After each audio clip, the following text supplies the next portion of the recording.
Faites que votre tableau soit toujours une ouverture au monde. Passé 40 ans, un homme est responsable de son visage. Les détails font la perfection et la perfection n'est pas un détail. Il ne faut pas appeler richesse les choses que l'on peut perdre. Le souvenir des bienfaits reçus est fragile, comparé à l'ingratitude. Savoir écouter, c'est posséder, outre le sien, le cerveau des autres. Qui possède plus de biens doit avoir plus grande peur de les perdre.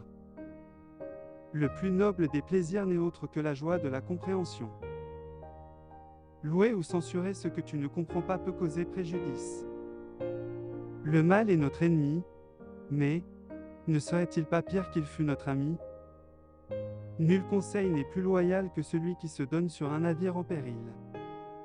Tu fais mal si tu fais l'éloge de quelque chose que tu ne comprends pas bien. L'œuvre de la nature est bien plus difficile à comprendre que le livre d'un poète. Celui qui attend de l'expérience ce qu'elle ne peut donner s'éloigne de la raison. L'inégalité est la cause de tout mouvement local, il n'est point de repos sans égalité. La nature est remplie d'une infinité de raisons dont l'expérience n'a jamais vu la trace. Veux-tu rester en bonne santé? Suis ce régime, ne mange point sans en avoir l'envie. Dès que la chance entre quelque part, l'envie aussitôt fait le siège et engage le combat. L'expérience prouve que celui qui n'a jamais confiance en personne ne sera jamais déçu. Celui qui se réclame de l'autorité ne met pas en œuvre l'intelligence, mais plutôt la mémoire. Il n'y a pas de maîtrise à la fois plus grande et plus humble que celle que l'on exerce sur soi.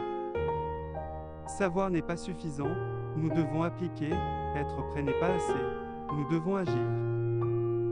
Sachez vous éloigner, car lorsque vous reviendrez à votre travail, votre jugement sera plus sûr. La patience joue contre les offenses exactement le même rôle que les vêtements contre le froid. Ne me méprise pas tant. Je ne suis pas pauvre, le pauvre est plutôt celui qui désire beaucoup de choses.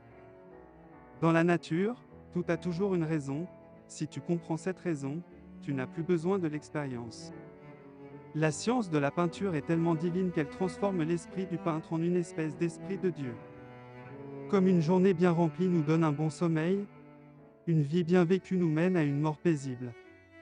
La peinture est une poésie qui se voit au lieu de se sentir et la poésie est une peinture qui se sent au lieu de se voir. Détourne-toi des préceptes de ceux qui spéculent sur le monde, mais dont les raisons ne sont pas confirmées par l'expérience.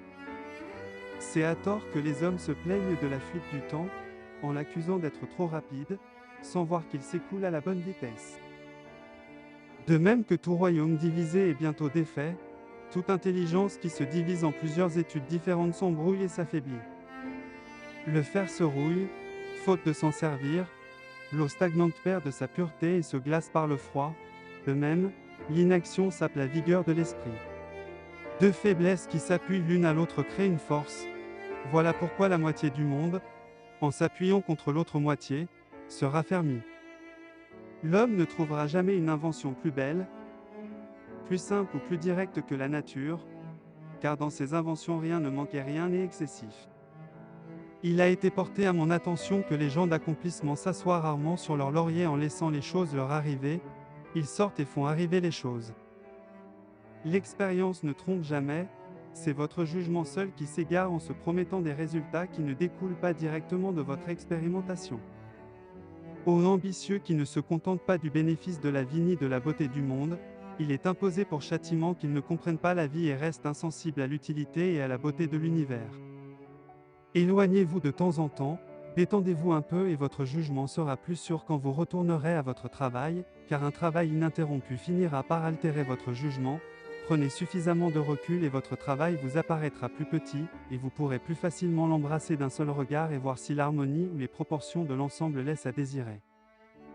Aimer une personne pour son apparence, c'est comme aimer un livre pour sa reliure. L'homme commence par aimer l'amour et finit par aimer une femme, la femme commence par aimer un homme et finit par aimer l'amour. Pour aimer assez, il faut aimer trop. N'oubliez pas de vous abonner à ma chaîne YouTube pour ne manquer aucune de mes nouvelles vidéos.